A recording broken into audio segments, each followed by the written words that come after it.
Shalom Bapak Ibu dan saudara-saudara sekalian, kembali lagi di Pendalaman Ajaran. Hari ini kita akan membahas sebuah tema yang cukup menarik, yaitu adalah Paskah yang inklusif. Saya agak bingung sebenarnya Paskah yang inklusif ini artinya seperti apa ya. Makanya kita hari ini coba bahas satu-satu, dan karena Paskah ini juga adalah salah satu bagian dari kehidupan kita sebagai orang Kristen, maka seharusnya topik ini menjadi topik yang benar-benar akan mendalamkan ajaran kita. Hari ini saya tidak sendirian, saya bersama dengan Bapak Pendeta Andreas Daud. Shalom. Salam Bapak Ibu dan Saudara dimanapun berada. Puji Tuhan, sehat selalu ya Om ya. Puji Tuhan, sehat selalu. Puji Tuhan. Oke. Ya, kita akan bahas tema ini Om, Paskah yang inklusif ini. Tapi sebelum kita memulai untuk membahasnya, kita akan berdoa terlebih dahulu. Baik. Mari kita berdoa. Ya Bapa yang baik, kami sungguh mengucap syukur dan berterima kasih karena Engkau telah berikan kami waktu untuk kami boleh belajar tentang satu tema ini. Tuhan, kiranya melalui tema ini kami boleh dimantapkan, pendalaman ajaran kami boleh diperdalam lagi Tuhan, sehingga kami boleh semakin mengenal-Mu dan percaya dengan segenap pengertian kami juga ya Bapa. Kiranya Tuhan Kau pimpin dengan Roh Kudus-Mu Tuhan, kiranya Roh Kudus kami boleh mengajar kami, juga memampukan kami. Terima kasih Tuhan untuk waktu ini. Di dalam nama Tuhan Yesus Kristus kami berdoa. Amin. Amin. Oke. Kita mulai deh. Ini Paskah yang inklusif. Tapi sebelum masuk ke temanya langsung nih, sebenarnya inklusif itu apa ya? Soalnya ini kata-kata yang jarang dipakai gitu kan ya. Iya, betul sekali. Ketika saya mendapatkan tema ini pun saya berpikir Paskah yang inklusif. Ya, mungkin sebagian kita sering mendengar kata inklusif lah ya. Tapi tidak ada salahnya kalau kita sedikit memahami, mengerti inklusif itu apa. Ya, saya melihat inklusif itu berasal dari kata inclusion. Inclusion yang memiliki arti mengajak masuk atau mengikut sertakan. Nah, itulah inklusif. Lalu kalau kita kembangkan lagi dengan suatu konteks atau suatu case tertentu, maka inklusivitas adalah sebuah pengakuan dan penghargaan atas keberadaan atau eksistensi keberbedaan dan keberagaman. Nah, itu perhatikan itu. Ada penghayatan sebuah pengakuan dan penghargaan atas keberadaan atau eksistensi keberbedaan dan keberagaman. Nah, kalau misalnya kita sederhanakan adalah kita itu terbuka kepada orang lain, bisa menerima, bisa mengikut sertakan dalam koridor penghargaan. Ini menarik sekali. Penghargaan yang dalam perbedaan dalam itu tadi hal ya? yang berbeda. Dia orang yang berbeda dengan kita, tetapi kita masukkan mereka, mengikut sertakan mereka dalam konteks apa yang baiklah, agar mereka juga boleh menikmatinya. Nah, itu menarik topik sekali menarik kan ya jadinya ya. Oke. Nah, karena tema kita ini Paskah yang inklusif, berarti kan. Tapi sebenarnya kan kalau misalkan kita mau tarik, Paskah ini kan sebenarnya hanya dirayakan sama orang Kristen aja kan Om? Itu betul sekali. Orang yang tidak beriman kepada Yesus Kristus kan, mungkin mereka mendengar, menikmati apa itu Paskah, mengetahui, tapi tetap tidak ada koneksinya dalam hidup mereka. Betul. Karena memang Paskah ini adalah memang masuk dalam koridor iman Kristen. Nah, oleh sebab itu kita harus perhatikan dari dua sisi. Nah, sisi yang pertama, kita harus hayati dan yakini, dan ini tidak boleh kompromi ya, bahwa Paskah ini kalau kita perhatikan dari sudut teologis iman Kristen, itu adalah merayakan kebangkitan Tuhan Yesus atas dosa, atas maut, atas hukuman kekal. Dan itu hanya diakui oleh orang Kristen yang beriman kepada Yesus Kristus. Nah, kalau mereka tidak beriman kepada Yesus Kristus, mana mungkin mereka mau mengaku itu? Tidak kan? Nah, kembali kepada pengakuan iman kita terkait dengan Paskah adalah kemenangan Kristus atas maut, atas dosa, atas kematian, dan itu juga menjadi bagian dari kemenangan kita. Ya. Maka kemudian Rasul Paulus itu berkata bahwa di dalam 1 Korintus pasal 15 ayat yang ke-7, sia-sialah imanmu, kepercayaanmu kalau Kristus tidak bangkit. Engkau masih hidup dalam dosa. Ya. Tetapi karena Kristus bangkit, maka iman kita menjadi luar biasa bernilai. Ya, ya. Nah, itu di sisi satu. Ya, itu inti iman kita kan. Inti iman kita. Ya. Nah, kalau kita tanya orang, kamu percaya nggak bahwa Yesus sudah bangkit? Belum tentu mereka menjawab seperti yang kita pahami. Betul. Nah, tetapi jangan lupa kita juga harus melihat Paskah ini dari sisi yang kedua, yaitu dari sudut tugas kita, tugas perutusan, bahwa Paskah adalah panggilan bagi gereja atau setiap orang percaya agar dunia mengetahui. Nah, ini penting nih.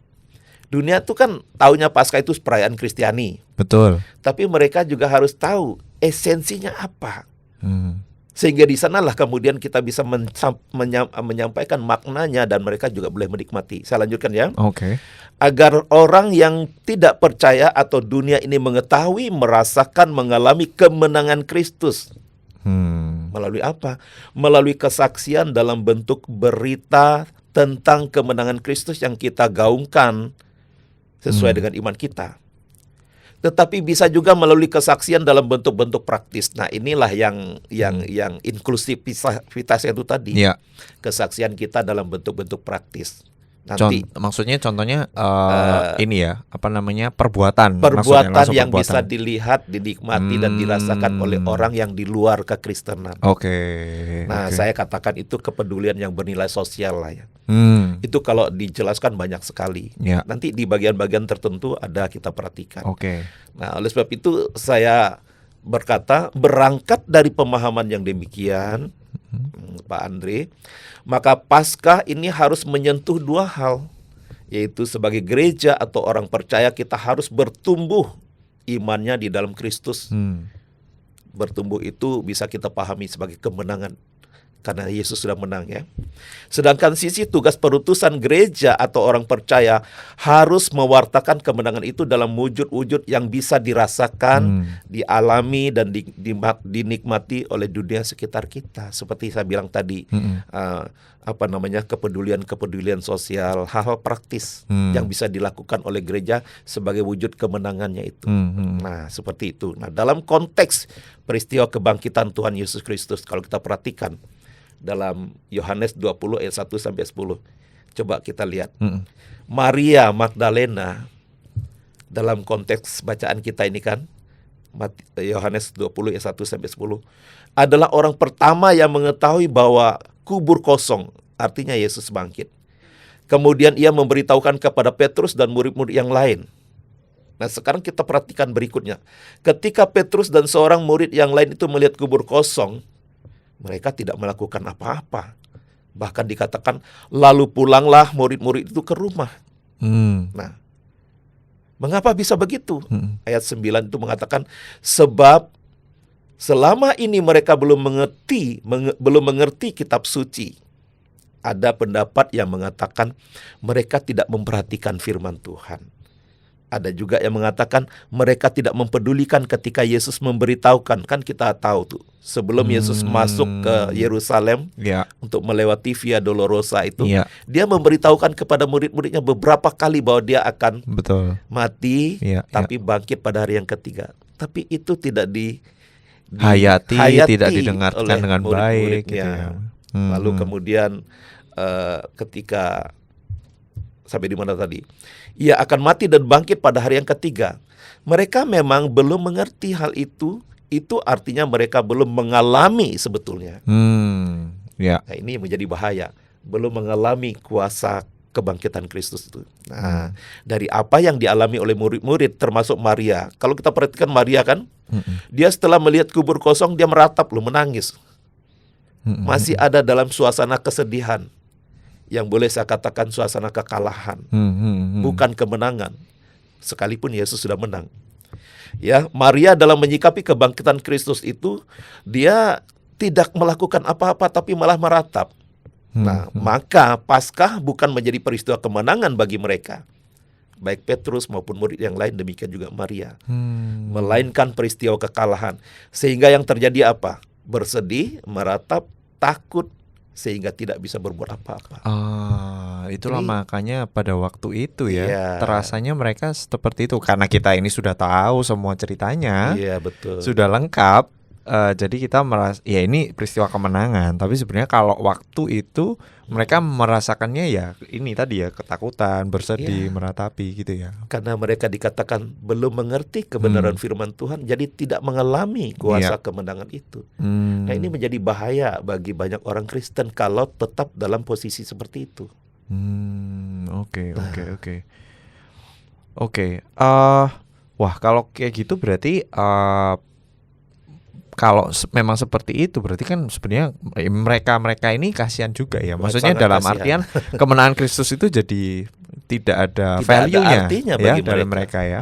Nah, kalau begitu gimana caranya Paskah yang dimana kita ini menghayatinya sebagai sebuah kemenangan Kristus Ya, yang jadi kemenangan kita Kita juga, iman kita juga, ini kemudian bisa berdampak gitu buat di sekitar kita gitu.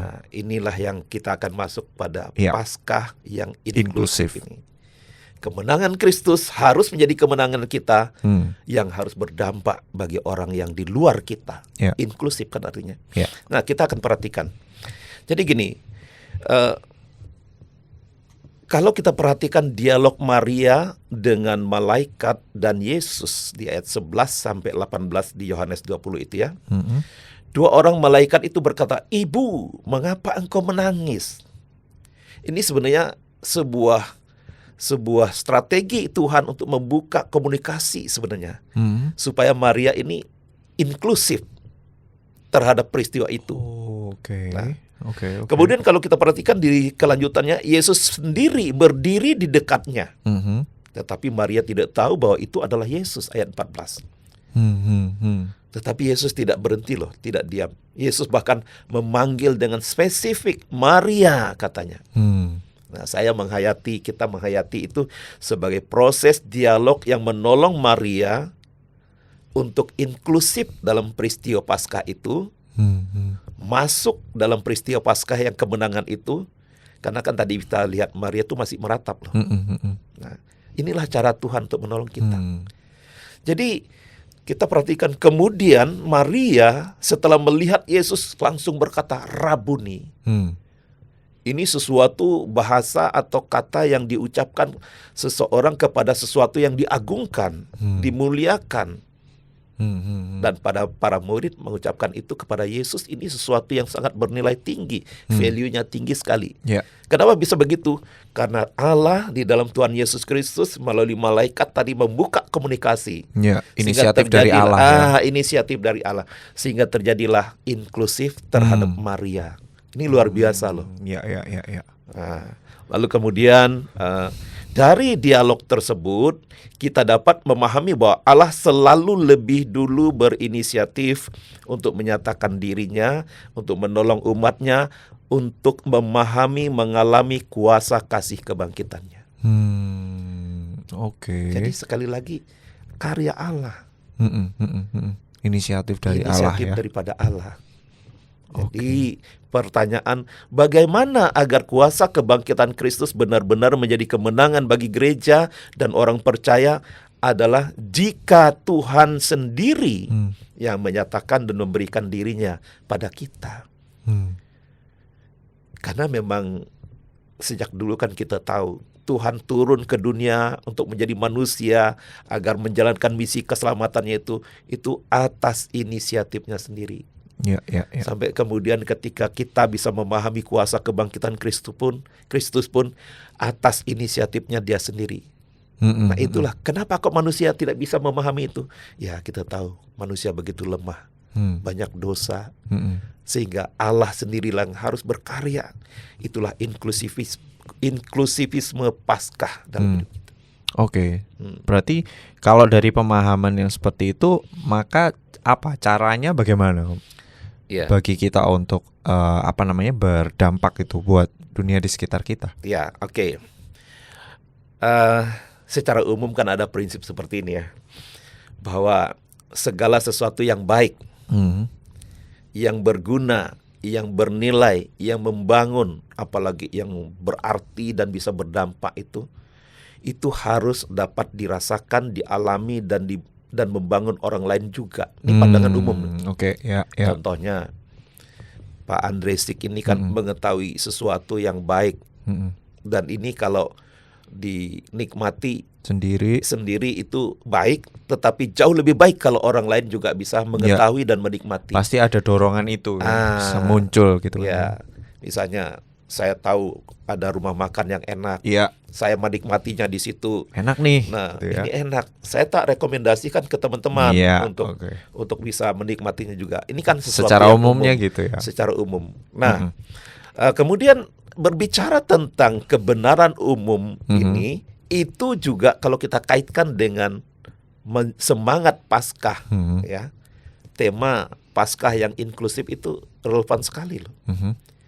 Kita memang paham secara teologis tidak boleh dikompromikan bahwa iman Kristen, kebangkitan Kristus itu iman yang mengubah kita ya. Tapi kalau kita sudah menikmati kebaikannya, menikmati dampaknya, menikmati kuasanya, kenapa kita diam?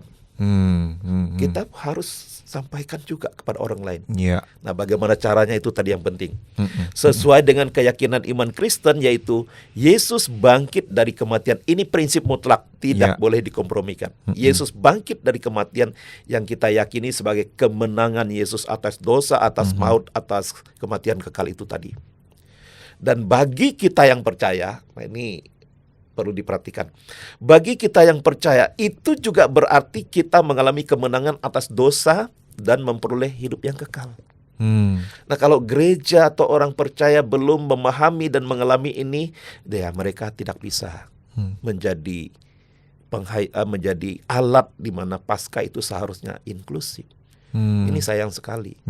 Nah, Paulus berkata dalam 1 Korintus pasal 15 ayat 17 tadi saya sempat kutip ya. Jika Kristus tidak dibangkitkan, sia-sialah kepercayaan kamu dan kamu masih hidup dalam dosamu. Nah, dengan keyakinan demikian berarti Paskah ini harus merupakan momentum. Sekali lagi saya katakan, harus merupakan momentum bagi setiap orang percaya untuk mengalami perubahan hidup dari hidup yang lama menjadi hidup yang baru, termasuk di dalamnya hidup yang lebih bermakna, berdaya guna, bersemangat, yang bukan lagi hanya untuk self oriented, untuk dirinya sendiri. Tapi juga untuk orang-orang yang ada di sekitarnya yang berbeda dengan dia. Harus juga ditransfer nilai-nilai kebangkitan Kristus itu dalam hidup kita.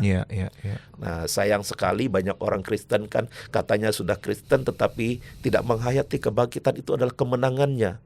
Bagaimana orang bisa melihat kemenangan Kristus dalam diri kita kalau kita berada dalam posisi meratap, ada masalah meratap, ada kesulitan meratap seperti Maria tadi itu. Orang tidak akan melihat dampaknya. Tapi kalau orang percaya menghayati bahwa kebangkitan Kristus adalah kemenanganku juga, bukan hanya sekedar terhadap kematian, dosa, dan maut, tetapi kemenangan terhadap kerumitan hidup, persoalan, masalah, dan ketiada pengharapan.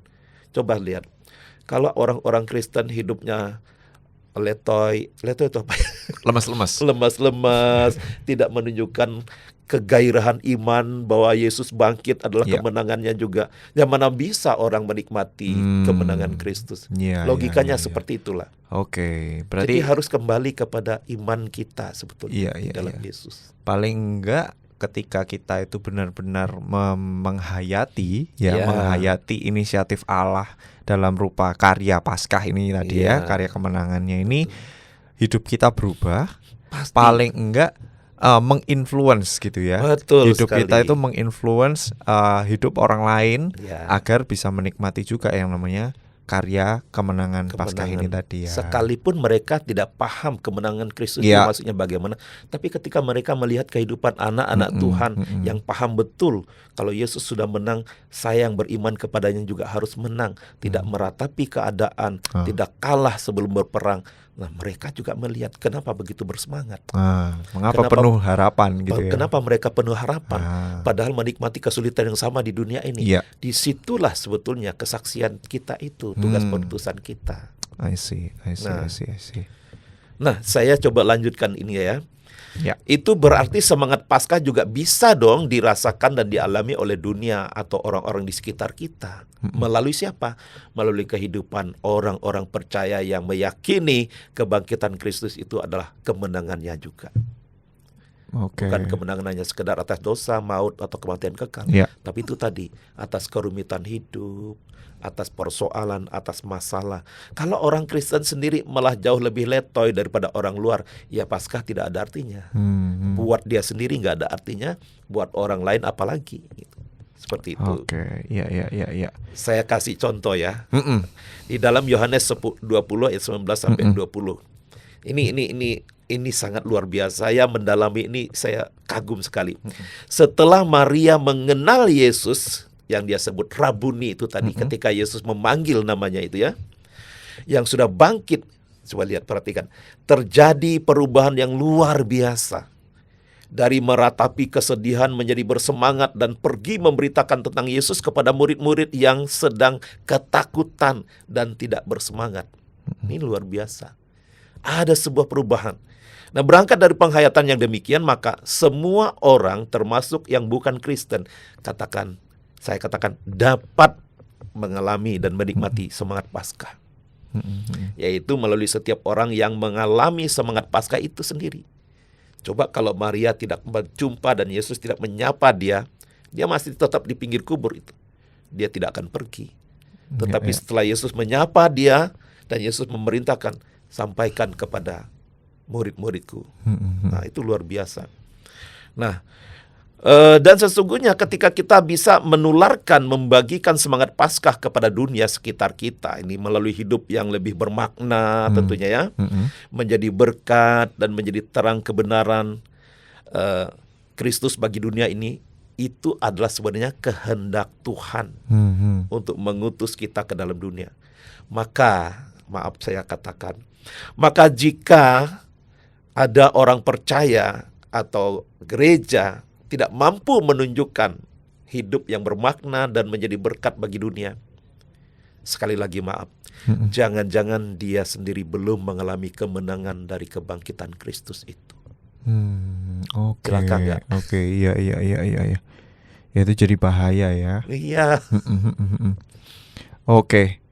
Nah, kalau semisalkan demikian nih, kita sudah belajar gimana sebuah karya Allah ini ya dalam kehidupan kita. Nah, ini kita shift dulu cara pandang kita menuju ke karakternya Yesus ini. Bagaimana sih Yesus itu menjadi contoh dalam inklusivitas Paskah itu sendiri gitu. Ini menarik sekali. Saya tidak menyediakan contoh dari teks-teks lain, tapi dari karya pelayanan Yesus sejak awal. Nanti kita juga akan masuk kepada momen Paskah. Kalau kita ingin mencari contoh-contoh inklusivitas Kristus dalam karya layannya, itu sangat banyak sekali. Misalnya, Yesus menyambut anak-anak kecil yang sering dianggap lemah oleh orang dewasa. Di konteks Yahudi pada waktu itu seperti itu. Itu sebuah inklusivitas Yesus. Yesus menyembuhkan orang yang menderita sakit. Yesus membebaskan orang yang kerasukan roh jahat. Yesus bergaul, ini yang luar biasa. Yesus bergaul dengan orang Samaria yang ditolak oleh orang-orang Yahudi karena dianggap tidak menaati Taurat dan sebagainya. Ini bukankah sebuah inklusivitas Yesus yang luar biasa? Kemudian masih banyak contoh-contoh yang lain lagi. Dan Yesus menyembuhkan orang sakit kusta. Orang sakit kusta dalam kebudayaan Yahudi itu kan memang dikucilkan. Ya. Bahkan tempatnya juga dibedakan dengan tempat orang-orang umum. Ini kasihan sekali loh. Tapi Yesus justru merangkul mereka, bahkan memulihkan mereka. Ini inklusivitas Yesus yang sangat luar biasa.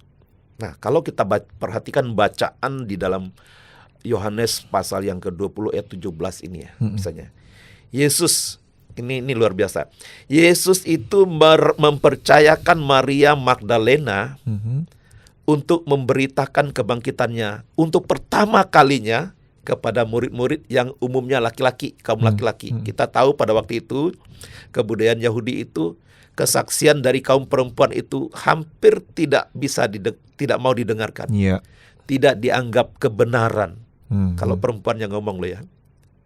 Tapi kali itu Yesus memerintahkan Maria, kamu sampaikan kepada murid-muridku yang lain bahwa aku sudah bangkit. Kira-kira seperti itu loh bahasanya. Jadi istilahnya Yesus mendobrak kebudayaan yang eksklusif. Nah, tadi kan kita bicara inklusif. Eksklusif itu tertutup. Ya, lawan katanya dari lawan inklusif katanya tadi. ya. Dan Yesus mengutus Maria untuk menyampaikan berita kebangkitan pertama kali sebelum murid-murid itu tahu. Itu sebuah strategi, dia mendobrak strategi simbol gitu ya. Simbol mendobrak eksklusivisme. Di mana perempuan tidak didengar kesaksiannya dan sebagainya. Dan Yesus melakukan itu. Wah, itu saya kagum sekali loh dengan Yesus ini. Nah, kemudian ketika murid-murid dalam ketakutan kepada pemuka-pemuka Yahudi, kan kita tahu di dalam teks itu mereka masuk dalam sebuah rumah terkunci dan lain sebagainya. Yesus hadir di tengah-tengah mereka dan berkata, damai sejahtera bagi kamu. Sembari memperlihatkan kebenaran bahwa dia memang adalah Yesus yang telah bangkit dari antara orang mati. Kita tidak tahu sejauh mana, separah apa ketakutan para murid-murid waktu itu. Walaupun tadi saya sempat mengatakan di awal bahwa sebelum Yesus masuk ke Yerusalem melewati Via Dolorosa itu, beberapa kali Yesus sudah mengatakan dia akan ditangkap dan dihukum mati, disalibkan, tapi pada hari yang ketiga dia akan bangkit. Tapi itu blank sama sekali di dalam pikiran murid-murid. Sehingga membuat mereka kemudian menutup diri, itu sangat eksklusif sekali. Kemudian Yesus membongkar hal itu dengan mengatakan damai sejahtera bagi kamu. Ini luar biasa. Nah, lalu sembari memperlihatkan itu tadi ya, hal itu dapat kita pahami bahwa kuasa kebangkitan Yesus mengubah hidup yang terpuruk, hidup yang ketakutan, tidak ada damai, yang tertutup, yang tidak punya pengharapan, menjadi sukacita, menjadi penuh damai dan penuh pengharapan. Ini iman Kristen. Tapi bagaimana dunia bisa mengalami? Ya melalui kita yang mengalaminya itu. Nah, kalau kita lanjutkan lagi ya, Pak Andri, pada ayat yang ke-21 Yesus mengulang pernyataan damai sejahtera bagi kamu. Kemudian dilanjutkan dengan sama seperti Bapa mengutus aku, sekarang aku mengutus kamu. Kemudian ia memperlengkapi murid-murid dengan berkata, terimalah Roh Kudus. Apa yang Yesus lakukan kepada murid-murid ini adalah memberikan tugas perutusan untuk memberitakan, menyatakan, membagikan kuasa kebangkitan itu kepada dunia. Dan sebenarnya itu juga yang Yesus lakukan buat kita sebetulnya. Maka kalau kita merayakan Paskah, jangan senang-senang di dalam gereja, jangan menikmati di dalam gereja dengan acara ini dan itu, tapi kita tidak menyampaikan di luar, itu tidak inklusif. Paskah namanya. Nah, tidak ada gunanya buat kita kalau kita tidak terbuka di luar. Dan di ayat yang ke-30 sampai 31 ini bagian penutup dari teks kita ya. Itu menyatakan bahwa masih banyak sekali tanda dan mujizat lain yang dibuat Yesus di depan mata murid-muridnya. Semua itu menunjukkan betapa banyak hal yang dilakukan Yesus dalam rangka inklusivitas dalam konteks peristiwa Paskah. Nah, kalau dari sejauh ini kita sudah menyadari kalau begitu memang peristiwa Paskah, peringatan Paskah ini sudah menjadi sebuah simbol, tanda, panggilan bagi kita untuk kita boleh Lakukan tugas perutusan. Nah, melakukan tugas perutusan sebagai tanda inklusivitasnya itu tadi ya, sebenarnya kepada dunia. Betul. Nah, sekarang oke, karena kita sudah mengerti kira-kira nih contoh tindakan inklusif apa aja yang kira-kira kita bisa lakukan nih di dalam dengan semangat Paskah gitu. Ya, saya harus katakan kita bersyukur ya.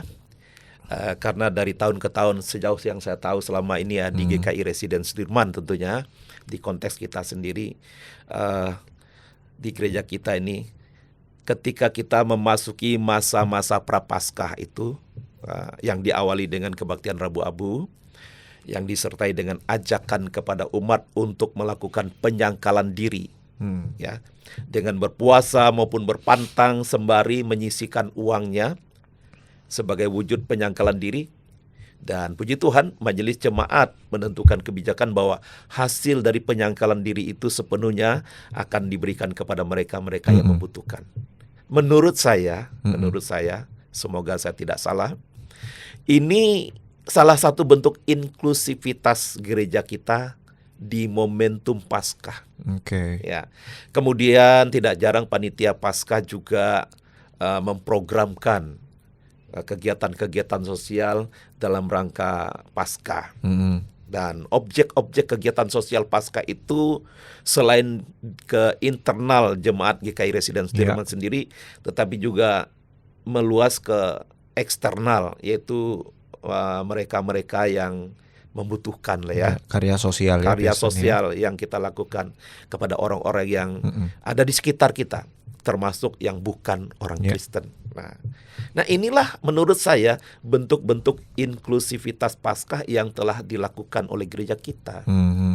Tentu saja kita tidak boleh berhenti sampai di sini, ya. Masih banyak kegiatan-kegiatan inklusivitas untuk orang-orang yang berbeda dengan kita secara keyakinan, tapi mereka kemudian bisa merasakan semangat Paskah itu kalau kita melakukannya secara inklusif, yaitu menarik mereka sekalipun berbeda untuk dapat menikmati makna Paskah ini. Ya, bisa dirancang dalam rangka kita menjadikan Paskah ini inklusif. Misalnya panitia Paskah ke depannya menyelenggarakan seminar yang terbuka untuk umum. Kemudian penyuluhan dan pembekalan kepada khalayak umum tanpa memandang apa keyakinannya. Contohnya seminar hidup sehat misalnya. Ya, ini saya membayangkan seperti itu loh. Diadakannya seminar hidup sehat, penyuluhan gizi anak dan sebagainya. Saya rasa banyak hal yang bisa dilakukan oleh gereja dalam rangka Paskah yang inklusif. Ya, karena ini sebenarnya tujuannya kembali lagi adalah memberitakan kabar baik itu. Betul. Sebagai apalagi juga ditambahkan dengan rasa syukur kita untuk menikmati kemenangan iman ini tadi. Ya. Mungkin ada closing statement dari. Semoga sebelum itu ya. Yang siapapun yang mendengar, yang dikasih Tuhan dimanapun berada, Paskah itu secara teologis adalah nilai yang tinggi dalam kehidupan iman kita, di mana kemenangan Kristus atas maut, atas dosa, atas kematian kekal juga menjadi kemenangan kita, sehingga kita kemudian dipanggil menjadi anak-anak Allah. Tetapi kemenangan itu tidak terbatas pada pemahaman teologis seperti itu saja. Tapi kemenangan itu juga menyangkut kemenangan kita terhadap kerumitan hidup, persoalan, masalah, dan ketiada pengharapan. Sehingga seharusnya setiap orang Kristen yang menghayati Paskah adalah kemenangan harus menunjukkan hidup yang berkemenangan. Sehingga orang-orang yang di luar pun bisa mengalami, menikmati, merasakan. Tapi yang jangan lupa juga, kemenangan itu juga bisa menyentuh sisi sosial. Bagaimana gereja ini berbagi kasih kepada orang-orang yang membutuhkan di luar sana sekalipun mereka berbeda. Ya, misalnya dalam bentuk aksi Paskah, aksi sosial atau lain sebagainya. Inilah yang diperlukan oleh dunia. Sekalipun mereka tidak tahu dan tidak meyakini, pasti dong mereka tidak mengimani kebangkitan Kristus itu ada sebuah kemenangan. tapi sebagai orang percaya yang mengalami kemenangan Kristus itu bisa berdampak bagi dunia melalui aksi-aksi perutusan kita. Baik aksi memberitakan kabar baik tadi, tetapi juga aksi sosial yang bisa dirasakan oleh orang-orang di luar sana. Nah, semoga ya perbincangan kita ini menginspirasi kita semua, baik sebagai gereja maupun sebagai pribadi, orang-orang yang telah mengalami kemenangan Kristus di dalam Tuhan Yesus Kristus, untuk mengambil momentum Paskah ini agar kemenangan Paskah juga bisa dirasakan dan dialami oleh dunia di sekitar kita secara luas. Itu yang bisa saya sampaikan. Terima kasih untuk penjelasannya tentang Paskah yang inklusif ini. Semoga tema ini menolong kita ya untuk bisa menghayati Paskah ini dengan level yang berbeda. Betul. Kita bisa menikmati bukan hanya sebagai sisi di mana kita mempercayai iman itu aja, tapi kita bisa mempraktekannya. Betul. Gitu ya, dalam kehidupan sehari-hari dan menjadi dampak buat orang-orang di sekitar kita. Mungkin kita bisa close pendalaman ajaran episode kali ini. Bisa minta tolong dipimpin dalam doa. Baik, mari kita sama-sama berdoa. Kami bersyukur Tuhan kalau Engkau adalah Allah yang sudah mati, tetapi bangkit dari kematian, yang menunjukkan kemenangan-Mu atas dosa, atas maut, atas kematian kekal, yang juga menjadi kemenangan kami sebagai orang-orang yang mempercayai Engkau. Kami bersyukur untuk hal itu Tuhan. Tapi kami juga mau menghayati bahwa kemenangan ini tidak hanya bersebatas pada nilai teologis, di mana kami mengimani bahwa kami sudah diselamatkan melalui kebangkitan Tuhan Yesus Kristus, tetapi dalam kehidupan keseharian pun kami menghayati kemenangan Engkau melalui peristiwa Paskah 2000 tahun yang lalu adalah merupakan kemenangan kami juga atas kerumitan hidup, perjuangan, pergulatan, pergumulan hidup yang tidak mudah. Sehingga ketika kami menghidupi hidup yang penuh kemenangan itu, maka dunia di sekitar kami pun boleh merasakan kemenangan Tuhan Yesus Kristus, sekalipun mereka tidak beriman kepada Tuhan Yesus Kristus, tapi boleh merasakan dampak kemenangan Kristus itu melalui kehidupan kami yang bermakna, menjadi berkat dimanapun kami berada. Terima kasih Tuhan, ini doa kami, ini kerinduan kami. Di dalam nama Yesus kami berdoa. Amin. Amin. Puji Tuhan. Terima kasih sama-sama Andreas Saud Tuhan untuk memberkati pendalaman ajaran kali ini. Demikian pendalaman ajaran di episode kali ini, kiranya dapat menjadi berkat bagi kita semua. Tuhan Yesus memberkati.